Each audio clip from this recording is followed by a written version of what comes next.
Hi, thank you for coming to my channel. Spirit has a couple messages for me to speak on today. The first one, the message is for somebody who feels stuck.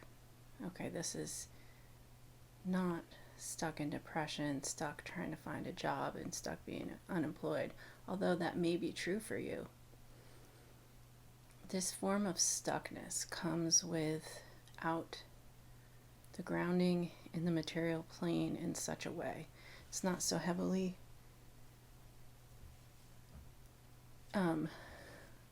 evident in the material world. This has more to do with your spiritual path. And so there may have been something in your spiritual path, a change you had to make, something you had to do for yourself on your spiritual journey. But in doing so, it sort of put you in a position where you painted yourself into a corner, and now you're stuck. And so what can you do when you've painted yourself into a corner? It's like you may have not wanted to make the choice to put yourself in that position.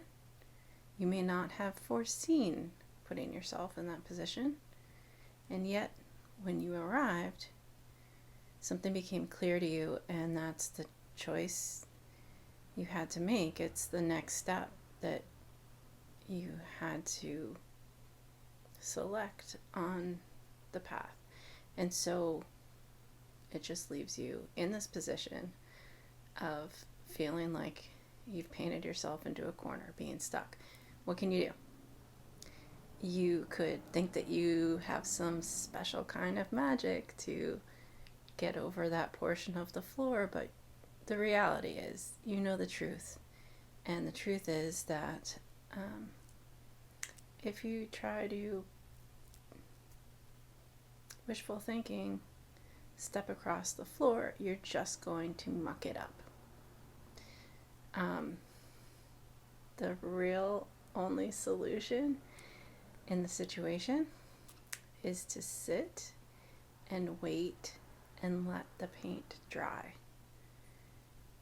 So if you're feeling stuck, just give yourself time, and if that feeling of being stuck or the choices that you made pertained to real life 3D circumstances in any way, shape, or form possible in your life, wait for the other elements of the situation to evolve. There's really nothing for you to do except sit with the discomfort. And that's really, I think that's something that a lot of people are experiencing right now, is some kind of discomfort. And we live in a world where there could be discomfort for so many reasons. I mean, in North America, there is, a lot of unrest, right? That could be a cause of discomfort. There are war-torn countries. That's a cause of discomfort. That's not the kind of discomfort to which I am referring. I am referring to discomfort of having to sit with not so much your feelings even, but your circumstances, the way things are. And it's because part of the reason things are the way they are is that you made them so.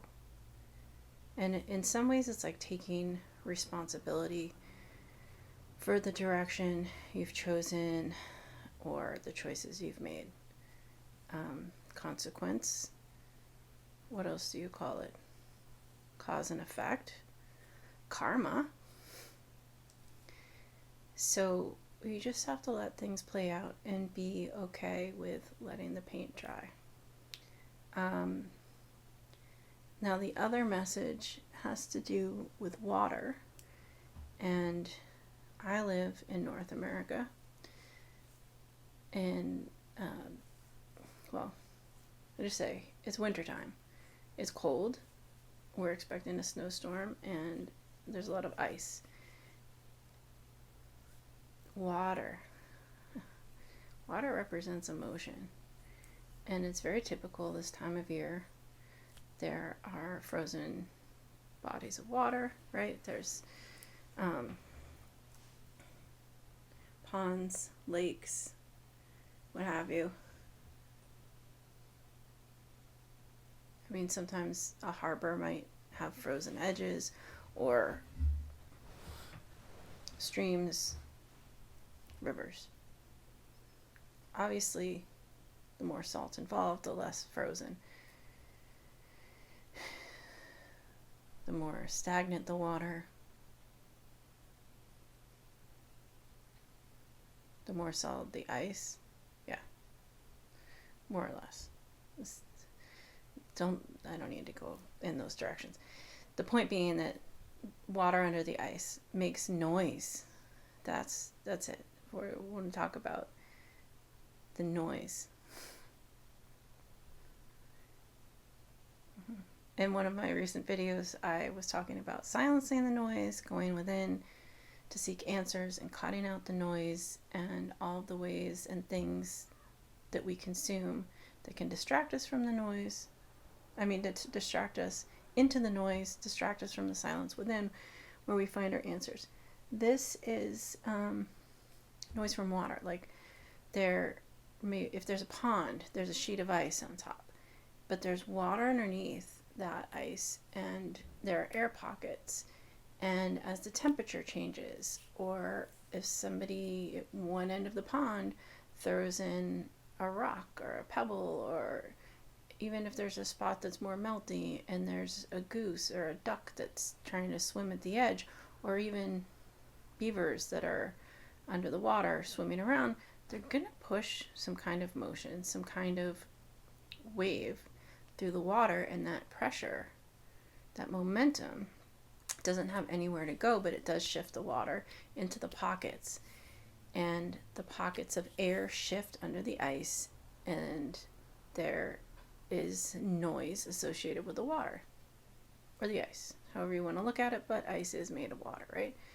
Or sometimes the temperatures change and there's a cracking on the ice, in the ice. There's that. It's very common this time of year. That is emotions. It's symbolic of emotions under the surface, pushing up to the surface, putting pressure on the ice, on that barrier. Emotions putting pressure on the barrier. Now, something I'm experiencing in my own life is screaming water, which is very interesting. It's not anything I have control over, but I don't know, it has to do with the water flow or the water in the pipes. I really don't understand. We'll maybe get to the bottom of some inquiries with that. But what does that tell me? Like, in my life, where there are emotions that are like screaming to get out, is that me, or is that people I have in my life that are in my energy, that have a lot of emotional energy that is screaming to come out, but they're not saying anything? So, that's something I'm going to have to sit with and like do some introspection. But if I were to really tune in to the screaming water, I would probably hear voices. It's not uncommon for me to hear voices in things like that. Is that weird? It's not. It is, but it's not. Like, I'm sure I'm not the only person. Basically, what's happening is it's picking up frequency that I can ingest. I can hear it. I can think, for example, and probably a lot of musicians know this. Years ago, I dated a musician, and prior to that, I worked as a stagehand. And plenty of times you can be at a music venue setting up, there are amps everywhere, and like if you're near a highway and the amps are on and maybe music's not playing yet, the band's not on, but the amps are on, you can hear people's voices, people talking, and generally it's truckers on radios communicating with one another. I want to say that would typically have been CB, but CB is really, I believe, kind of phased out, and perhaps now it's more Wi-Fi signals, right? You have wireless headsets and so forth. As we connect our phones to our car stereo, something happens where the frequency, the radio frequencies, get basically get intercepted. The lines get crossed, and the amps in the venue would be putting out the voices of whatever was being transmitted through the CB radio signal or the Wi-Fi signal. And it's a weird thing, but that's real, and there's like, a scientific explanation behind that. Pardon the background noise here. This is one of my kitties playing. But other things I've heard are if I've had a box fan in my space and it's on, definitely I've heard voices through a box fan, and generally it's picking up some kind of radio frequency, a radio signal. And I always find that interesting. Like, there's a part of town in my community where the radio starts to cut out, and like I always kind of get a kick out of the fact that if I drive through there on a Sunday, I get like little snippets of angelical preachers, they're in Matthew 14:10, and wait, yeah, there's significance to that. I mean, basically, if religious scripture, religious text is speaking to you in some way or another, even if it's not your religion, it is meant for you to hear, to consume. It's there for you. Matthew 14:10, seriously? So, yeah, what's that about? All right. Do I have to? Yeah, I have to. The beheading of John, right? She wanted John's head for her mother. It's like that part of the message in 14:10, that like there was a beheading. She wanted it for her mother. It's like, this is to please my mother. Like, I have to do things for my family. I feel like that's a huge lesson right now, is like, man,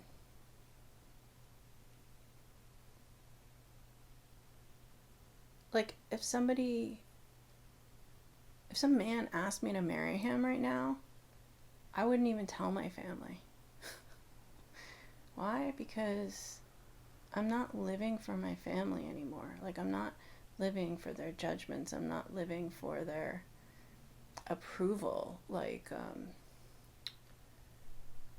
just the things that I was always told, like, you're crazy, you don't know what you're doing, you're not ready for that, you're delusional, right? And that, like, a lot of that comes from my mom, and she's an Aquarius, and like right now we're in Aquarius energy. It's like a really personal thing to bring up in these videos, but I've talked about my family before in my videos, so whatever. For me, there's something about family values and the relationship with family as it pertains to Aquarius energy, and I don't fully get it, but I just have learned through life and where I am that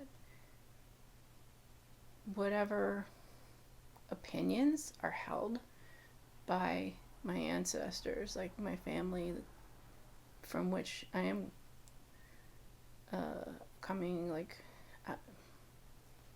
raised by, yeah, man, it's a funny thing because my mom is an Aquarius, my biological mom is an Aquarius, and a woman who had a very strong hand in raising me is also an Aquarius. Like my mom and she have the same birthday too, so it was kind of weird. But there was a huge, heavy influence on my values as a child and my self-image from these people, more so from my mother and the person that cared for me than my biological mom, because I didn't meet her until I turned 30.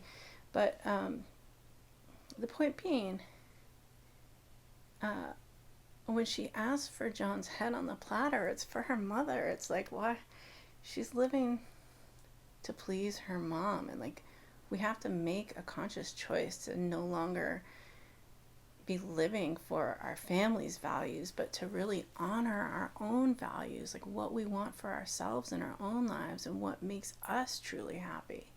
So that's a big lesson. But if you continue reading on in Matthew 14 and like Jesus finds out and he leaves, goes across this is like Matthew 14 is where Jesus walks across the water. This is where the loaves and fishes come into play. Like, it's a pretty big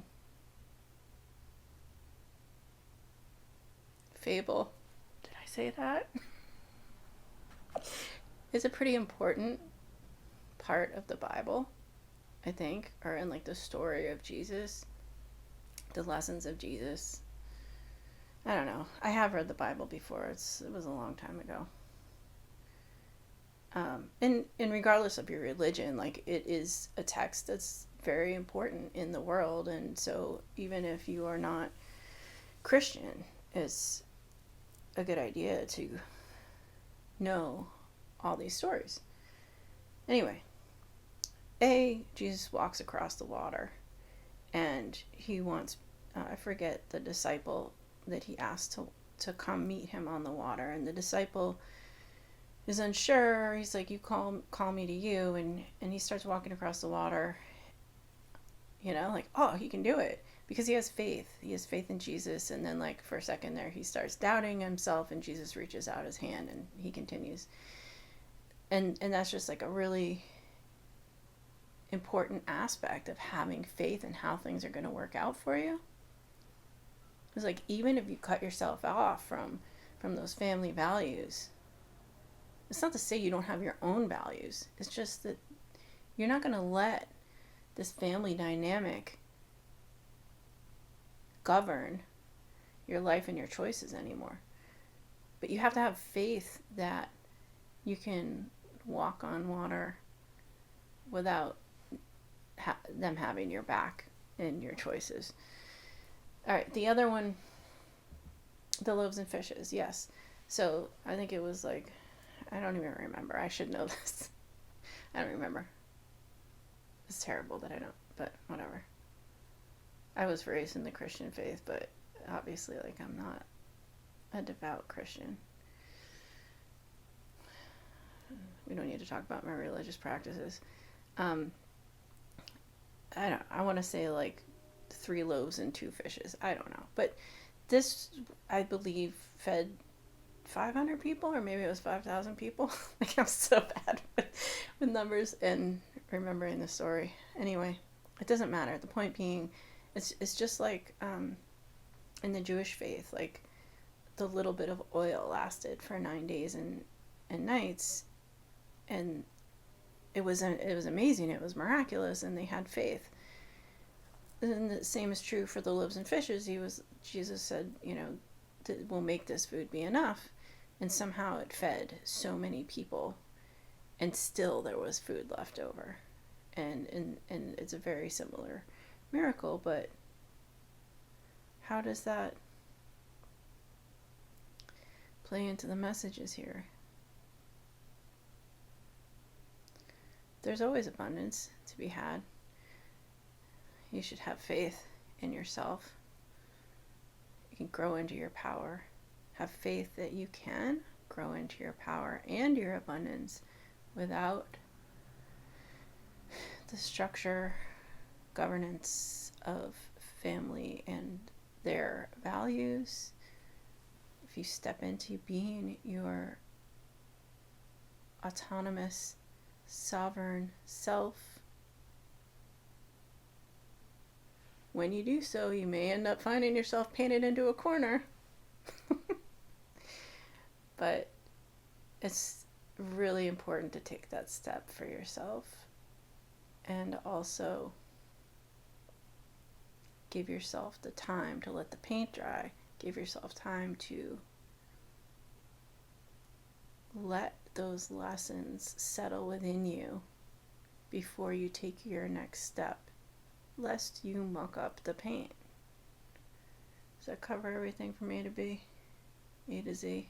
I think so. I think that's...